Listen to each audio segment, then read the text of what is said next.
Good morning, everyone. It's been a while since I've been out here to do a good old-fashioned wash and chat. M3 needs to be cleaned. This will be the first time I'm washing it since I did the repolishing from the water spot debacle, which of course the water spots came back. But the car needs to be washed. It's been several weeks. Shoot, may have been maybe 3 weeks. I'm Mr. Car wash guy, and I probably wash cars less than anybody, it seems. In fairness, the winter in Central Florida doesn't necessitate as much washing, but now we're coming into pollen season in February, March, so we have to deal with that. So I'm just gonna fill up my bottles here. I'm gonna get a fresh gallon of Adams. So I'm gonna start working on, I have all my sample bottles, all my tester bottles, all the press-all bottles, and so I've got 2 of each. I gotta bring one over here to get that here. We're gonna do some wheels. I guess I'll play with the IK sprayer or foamer since I still have some.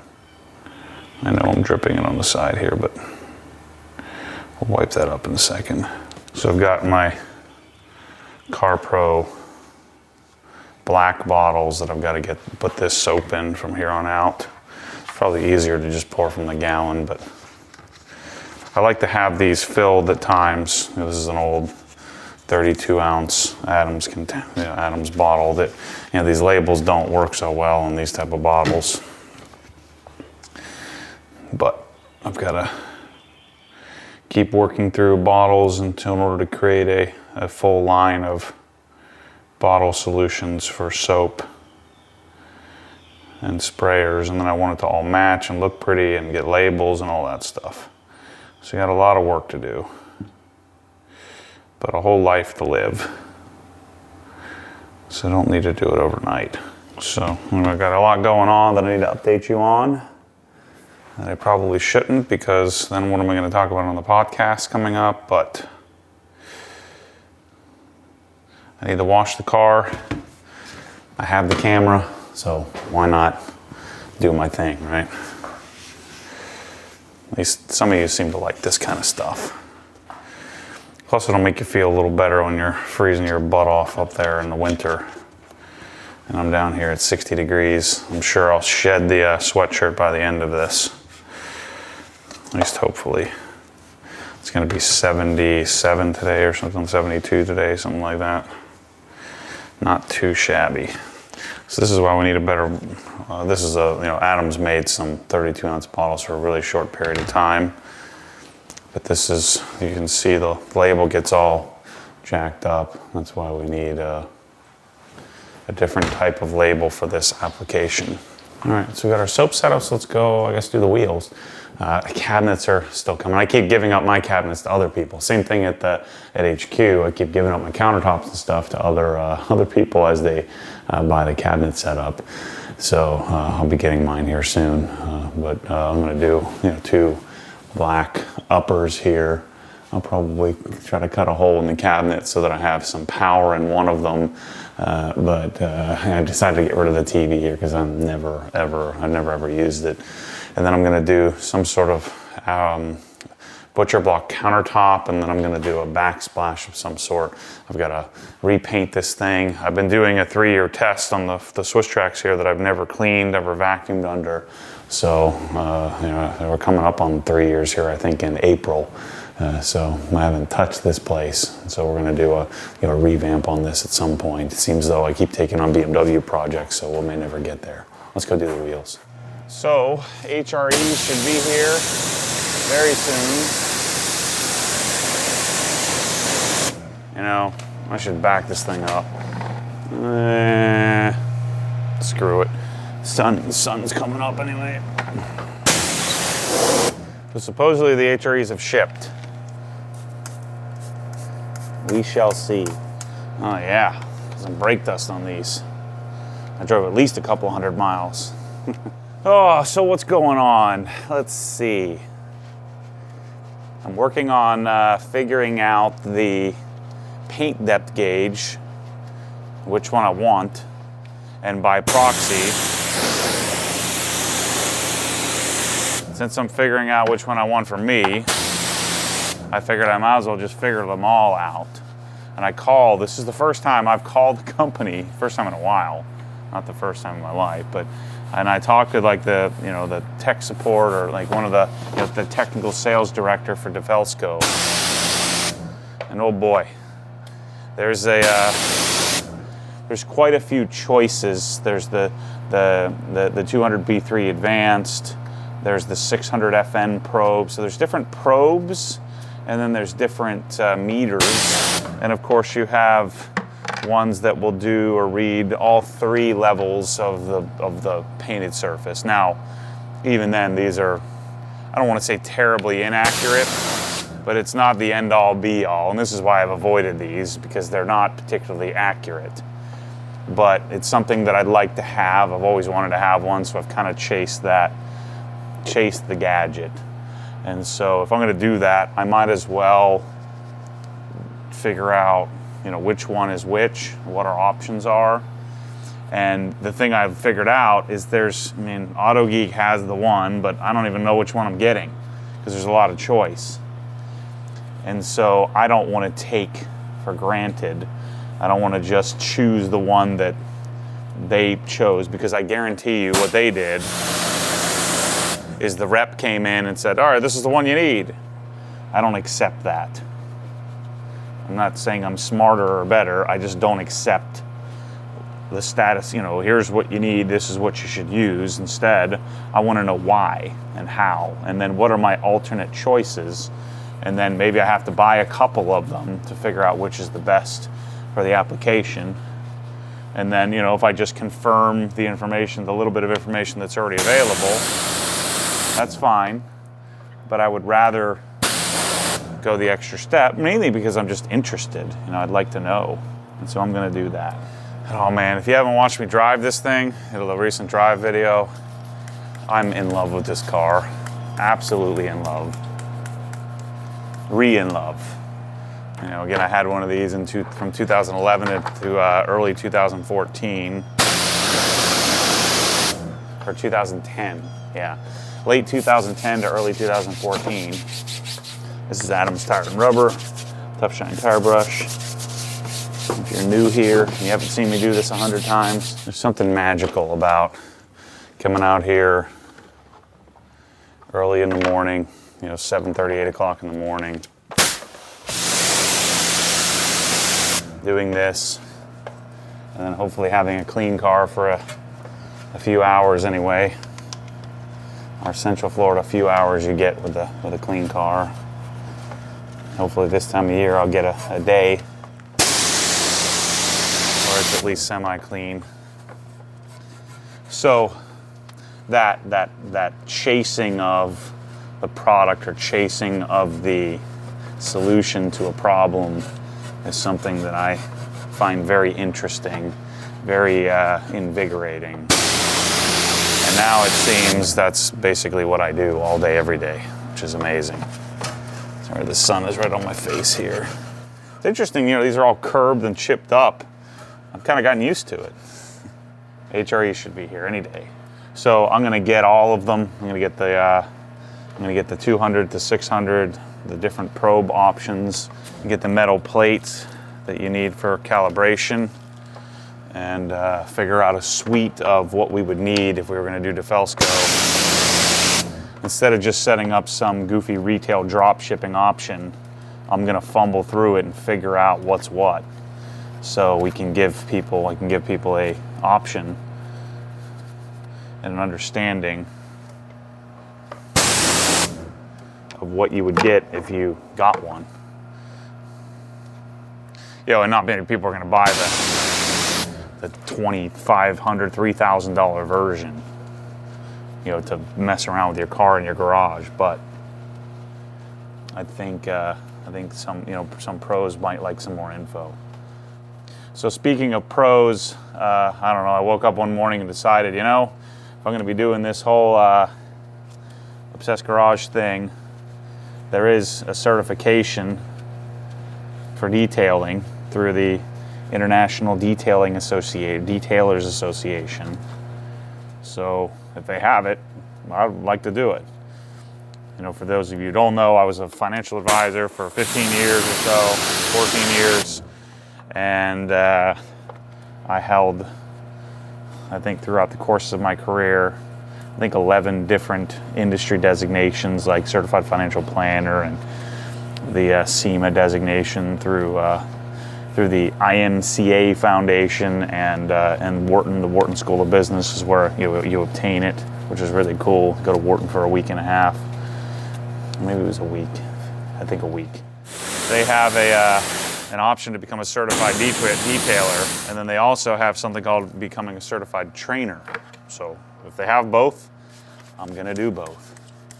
And who knows, maybe I know nothing, maybe I know everything, but worst case scenario, I went through it and learned a couple of things, or reinforced a couple of things. It's funny, I became a member, which is a few $100 as a supplier. I think it was $250 because I'm a supplier of products is how I get into it. So I made an Instagram post showing that, and I didn't even think about this ahead of time. Gosh, it's beautiful out here today.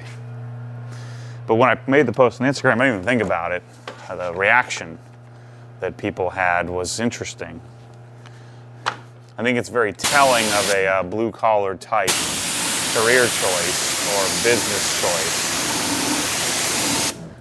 So the arguments were, what are you, stupid? You're just wasting money. You're just, what do I need somebody telling me that I'm a certified detailer or that I'm I just got to pay some place to, all kinds of anger around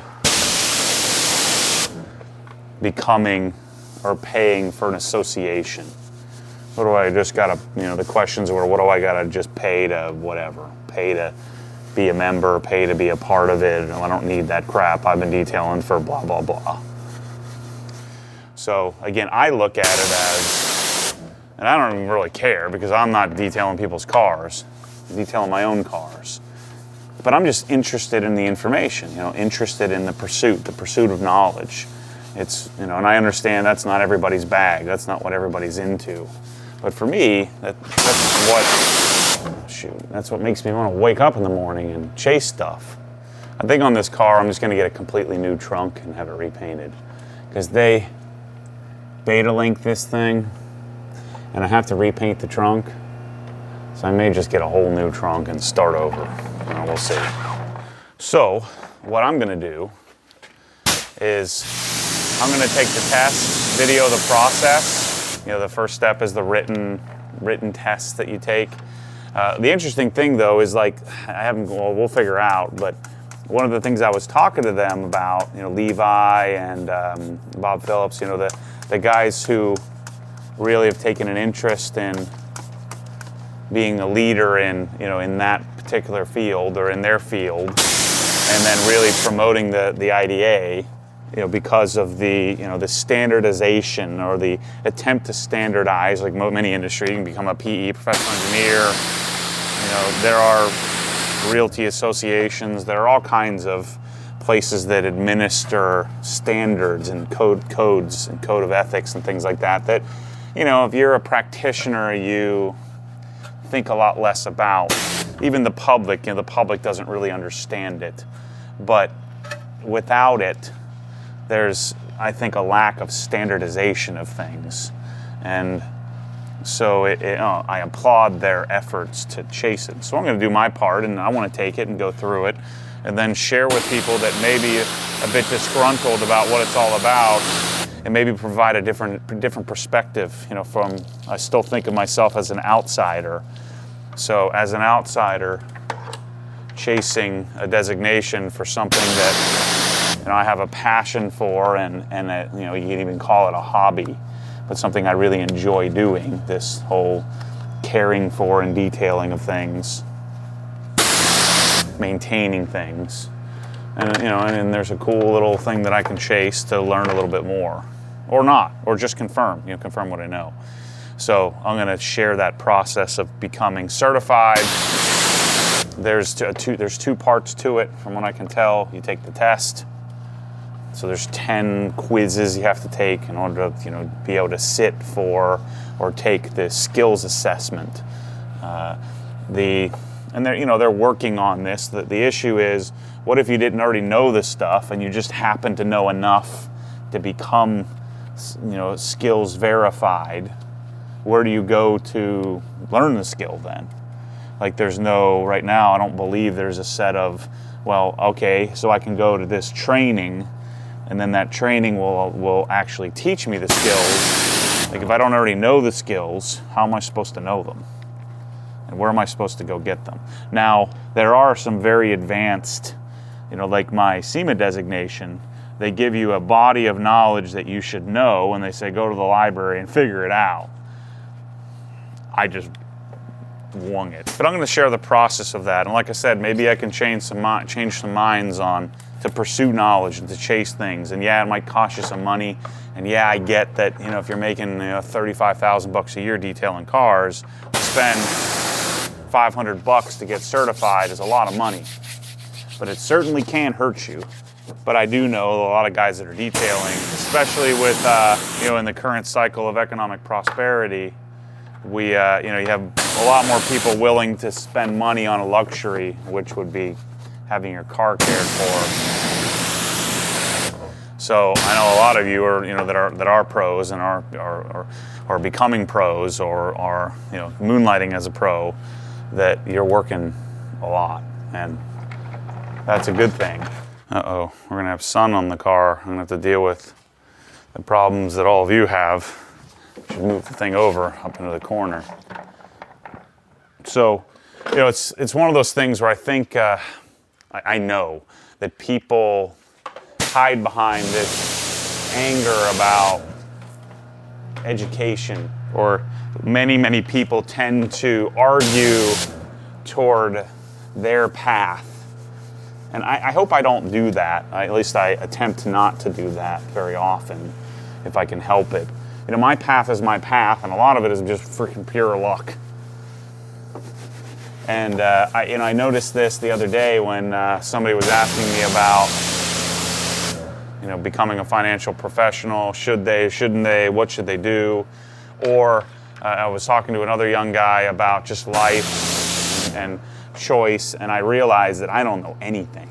I don't know what, especially now. You know, it was really easy for me to recruit and teach people how to chase a corporate type gig, you know, a commission-based corporate type gig, because that was my path. And I really understood that well, and I was a huge advocate for it, mainly because you know, it can be fulfilling. There's lots of knowledge you can pursue.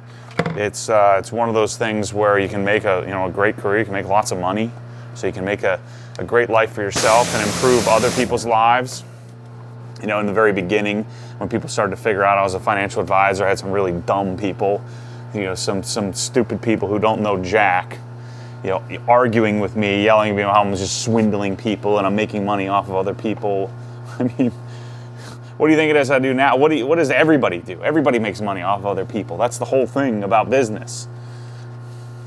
You know, I guess you could create something, but then you still have to sell it. You could make this gun, but you still have to sell it to somebody. So, you know, that argument, oops, I forgot to do the barrel here. That argument holds no water. So I realized that, you know, I'm talking to this kid about, you know, what to do and what he should do and what he should pursue. And I realized, man, it's hard to not know what to do, not know where to go, not know what path to choose. Now I realize you just choose something, sit down a few weeks and figure out what you want to do, and then don't take no for an answer, go make it happen.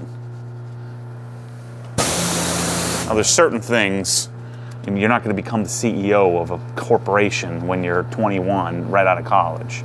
It's just not going to happen. But back to my point I was attempting to make here. So the argument about wasting money on pursuing an industry designation, you know, joining an association, and then, you know, paying for that regularly is a rather unpopular topic in the detailing community. I'm sure not. I don't mean to speak for everybody, but for some, I'm sure that's the case. It's the same of those who get cranky about those that went to college and that, oh, you don't need college. Well, you don't need college, but it certainly doesn't hurt you. Yeah, you might run up some debt, but don't be stupid. You know, I came out of college with $70-something thousand, $78,000 in debt. I just paid it off. So don't go someplace that you can't, don't come out with $400,000 unless you're gonna make a bunch of money. So if you're young and listening to this and you have to go at it alone because your parents aren't gonna pay for it, or they can't pay for it, or you don't have parents or whatever, if you're smart, you'll figure out a way to go get it done. For me, what college did was teach me how to go at it alone, also taught me how to solve problems, and then opened up a lot of doors for me, and then showed that I can execute and finish something. Now, this is my, and again, I tell you not to have an opinion, but this is my opinion. I think going to some janky, goofy local college and majoring in something that doesn't instill any kind of critical thinking, majoring in general studies just to get a degree to say you have to have a degree, is probably worthless, especially if you're going to have to run up a bunch of debt to do it. But if you can get into Syracuse, or you can get into, I don't know, UC Santa Barbara, or you can get into something like Princeton or Cornell or something like that, it was certainly going to open up a massive amount of doors to you. If you come to me and say, I'd like a job, I don't know if I'm going to hire you. And same for others who own businesses or are in hiring positions. If you have a college degree, and there's two guys that are common, it shows that you can complete something, get something done. It shows that you're probably of above, at least above average work ethic, that you've gotten it done, finished it. And don't hop around from school to school. Just tough it out and get it done, make it happen. So when it comes to those who say, well, the getting a designation or getting a degree or getting a diploma is stupid. Now again, I'm coming from a position where I have lots of them and I have pursued lots of them and I have those. So of course I'm defending my position on why I think it's great. But my point here is it certainly can't hurt, to spend the money and pursue the knowledge. You could pursue the knowledge on your own and don't chase the vain, diploma. But the diploma is what others can see. So, why not pursue that, chase that, better yourself, and hopefully, improve your standing in whatever community you're a part of. And those that say, college is dumb, or I'm not a good test taker, or whatever, they're usually just too stupid to get through it, or don't have enough work ethic, or didn't have enough work ethic at the time to get through it. I don't know, some of you that didn't go to college are saying, well, I make $112,000 a year and I didn't go. Well, maybe you would have made $180,000 a year if you did go. And if you ran up $100,000 in debt, you'd have that, that delta, that difference wouldn't take too many years to overcome. So anyway, that's what I'm getting at here, is it certainly doesn't hurt to pursue something like that or knowledge. I'm going to share it, and if it sucks, I'll tell you it sucks. If it's cool, then I'll tell you I think it was worth the energy, or worth the effort. So I'm going to chase that a little bit. All right, let's get washing on the car. I'm going to clean up my bucket here. I tend to clean this out every other time because we get wheeled junk all over the place. This is always my favorite part. The initial rinse is my favorite part of washing any car.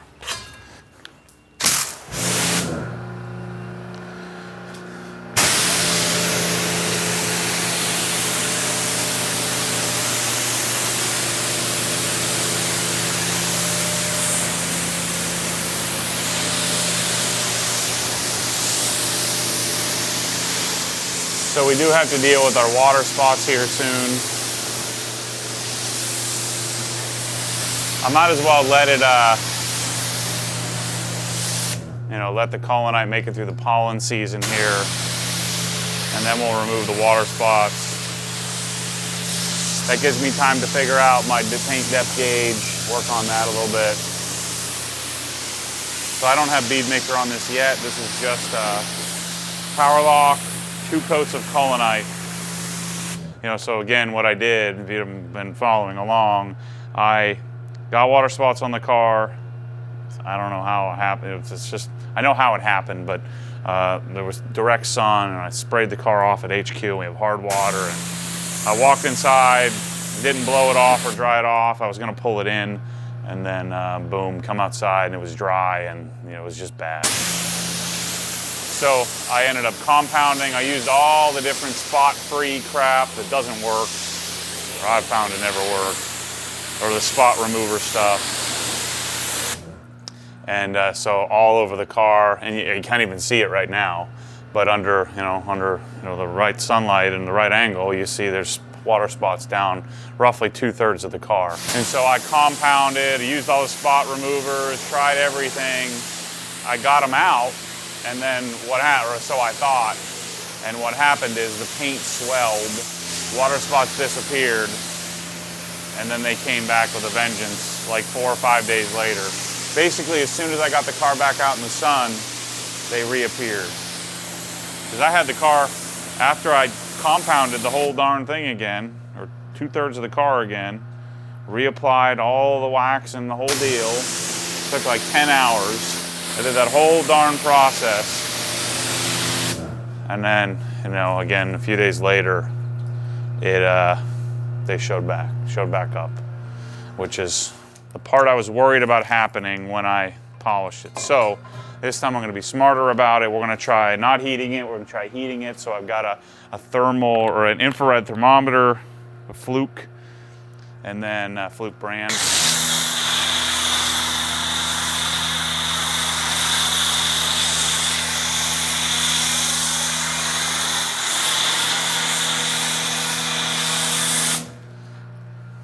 So this, I've been dialing this in for a long time, but this is my perfect kind of foam. It's not too,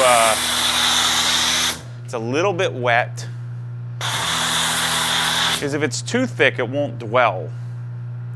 All right, so what we're looking for is this, consistency. So, we do have quite a bit of, not quite shaving cream, but kind of in between. That's why I've been playing with dilutions and all that for a long, long time. That's why, a lot of people get bent out of shape about the IK foamers, and I just haven't decided if that's something I want. Another thing that you can just put wheel cleaner in the darn foam can and foam the wheel. And you just have to play with dilutions to get it right. So it took me a long time to figure that out. But see, what I'm looking for is just slow, sort of sitting on the paint. Because again, this soap isn't breaking a whole heck of a lot down anyway. Plus, they shouldn't have to break a lot of stuff down if your car's protected. Even if you're dealing with salt and dirt and grime and all that other stuff, mud and things like that. I mean, if your car's protected, then, your initial swipe, we should remove a lot of the dirt, and maybe you need to get a couple of sponges or something like that, I don't know. But this is the consistency that I'm looking for. Works great. It's always so tricky to video out here this time of the year, this time of the day, because it's too bright outside and too dark under here. It's just, I guess it's not dark under here with all the light. What I'm gonna do is I'll wash it, and then we'll pull I'll pull the car forward, or push the car forward. I've said this quite a few times. I don't know why. I just really like washing this car. This is my favorite car to wash of all time. I washed quite a bit of cars, but quite a few different cars. So what else is going on? Oh, no biggie. I had a guy walk in my building, OGHQ, the other day, and he says, you just changed the zoning, and they, I guess, replotted a lot that's a few hundred feet behind the building I'm in now. And he came over and said, I'd like to build you a building. And so I'm looking at the possibility of building, it's only 3/4 of an acre that it's on. So it wouldn't be my ultimate all-time long-term solution, but it would be something that would certainly hold me over for several years. It wouldn't be the destination, the longer-term destination, the 10-year vision I had in mind. But the, the likelihood of me going from here where I'm at to there, to the massive 100-acre plot is probably not in the cards. So there's going to be some sort of interim step, whether it's buy the building I'm in, which is 3,600 square feet, which clearly would just be a temporary solution. So I was working on the possibility of buying this 3,200 square foot building, keeping the 2,000 square feet I have now, buying the 3,200, making the 3,200 the warehouse, or the main warehouse, and then doing the other training and podcasting and all the other goofy crap I do in the building that's right in front of it, the one I'm in now. So that's something I've been considering doing, and then hopefully purchasing the building that I'm in now, and then having both, and then I'd have 7,500 square feet or so, and I could kind of maintain that for a while. But it would be nice to have one big facility. So anyway, this property, I'll share more as I head down this path. This property would allow me to fit a 6,000 square foot building. So I would do a 50 by 120, 50 feet deep, 120 feet long. I would do 6 different bay doors on the front, 2 loading docks, and make it a really efficient training / probably build a detailing company / obviously warehouse. And when I say a training, I'm thinking more do cool stuff and have people come and do it with me. So I don't know, we'll see how that goes. And it would be a good exercise. That would probably cost $600,000 to $700,000 to do. And again, it wouldn't be my ideal facility, but it would be really cool. And I have to chase some things like stormwater management, figure out what the easements are. I wouldn't build it. It would actually be the guy who owns the property is a developer / contractor, so he would build it for me to my spec. So that's something I'm working on. We'll see how it goes. I don't know if it's going to happen or not. But see, all of this stuff, this is where it may be confusing to some of you, especially some of you younger guys, because I wouldn't have understood it. All of this stuff I look at as learning experiences, way to figure things out, how to dictate my own destiny. I mean, it's 9 a.m. or 8:30 a.m. I'm out here washing my car, not a care in the world, because I worked all day. I work all day, all night, every day, all day, doing something that I love. And then I know not everybody gets to do that, but the thing that I've figured out thus far is that if you do something you love, you're going to work harder than anybody else would at it. And then there's fruit to that. If you pick the right love. You know what I'm saying? You can't just love laying on the couch and doing nothing. You've got to do something. So when I start looking at buildings and facilities and dreaming and thinking about what that would be like if I did it, how would I pay for it? How would I involve others in it to make it viable? In other words, how do you generate revenue? To me, the revenue generation is just a result of effort and buy-in, enrollment. Other people have to be interested in it as well. And it especially has to be other people that have an interest in it, but they're doing something else. Meaning, they're not going to do it. They're not going to build it. And so I'm attempting to take my unique set of circumstances, gifts, afflictions, and turn it into whatever this that I'm doing now. All right, let's rinse this puppy off. I'm gonna push it forward.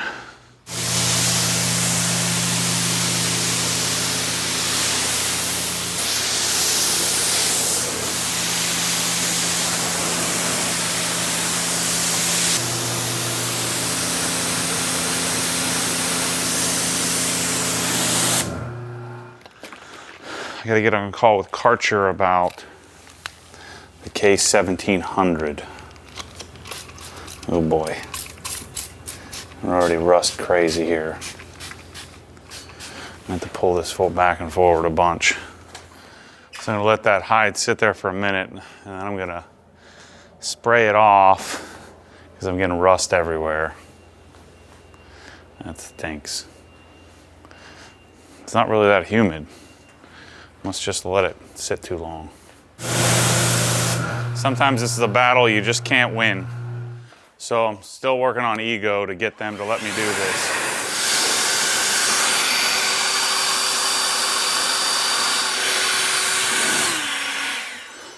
Dang, this car looks magical when it's clean. Just thinks that I got water spots all up in it, all over the place. We're gonna get those though. They're faint. We're gonna get them. So this will be our first bead maker application since I've stripped and polished the car. I'll lay it on here. So again, it's gonna be a while before I take care of the water spots. So we're gonna keep it protected in the time being. I think this water spot project is gonna be a big one. It's gonna take a lot of work. So since this is the first application, I'm using a whole lot more product than I normally would. I'm gonna do one section at a time. Take my blue towel. It smells so good. I'm gonna spread it around. Dang it, this blue is amazing. Love it. Love it minus the water spots. So, I just got off the phone with Karcher. I got some margins that can work. I want to say, because I'm only buying 2 units. I'm going to buy this K1700, K1700 Cube. Those are the two models that I'm gonna do. And part of my apprehension to buy a cheap pressure washer or have a cheap pressure washer as an option is I don't want to deal with all the problems. So they have a pretty unique, I don't know what the other guys have, but I didn't like any of the other pressure washers, so it really didn't matter what their warranty is. It has a 2-year, assuming you're not using it professionally, you can't use it professionally and use it 6 times a day, but in consumer, normal everyday use, it has a 2-year, basically no questions asked. If the thing isn't working, they send you a new one, send you a new unit. So you call this 800 number, so don't call me, call this 800 number, and they send you a brand new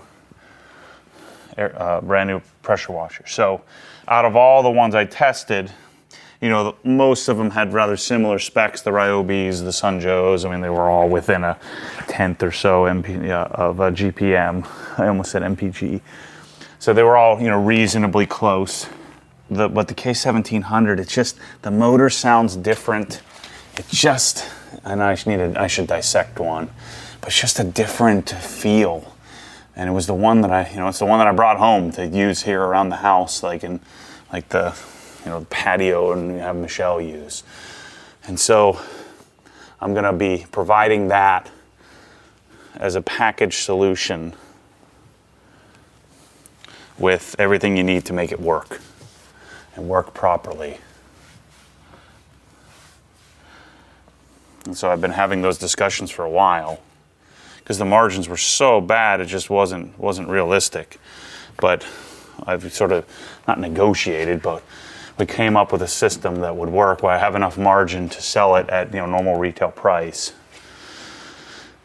and make it so that I at least make a few bucks on it to make it not a waste of time, because it was like something like 8% margin. I'm like, well, I just won't do it. Got some polish. I haven't washed it since I polished it from the debacle that we had with the water spots that are still there.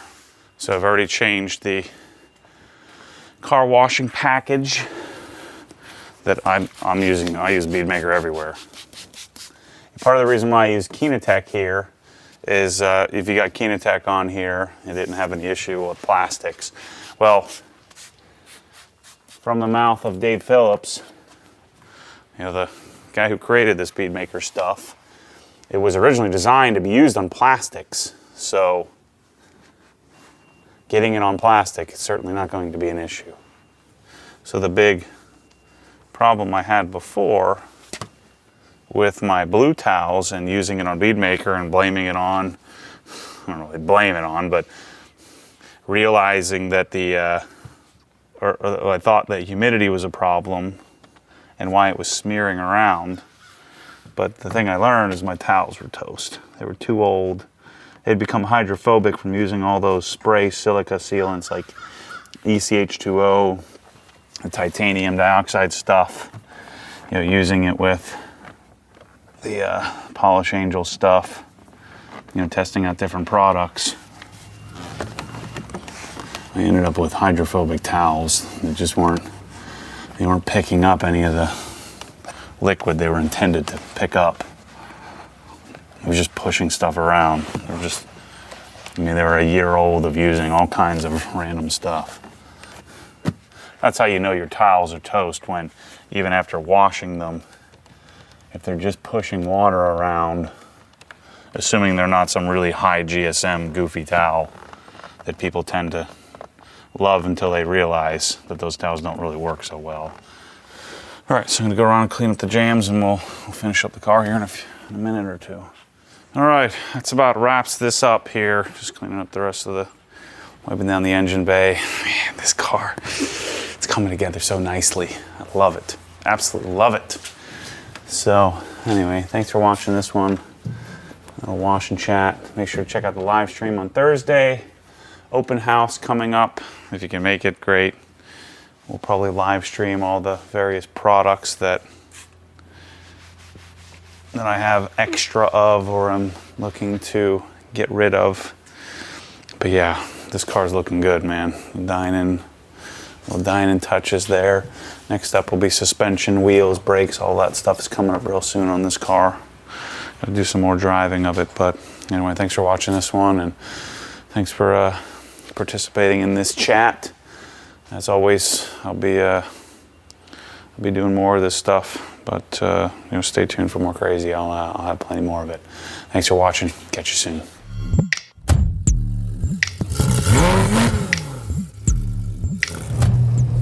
What happens when the force pulls you back, your foot naturally comes off the gas. You have to keep your foot to the floor, foot to the floor.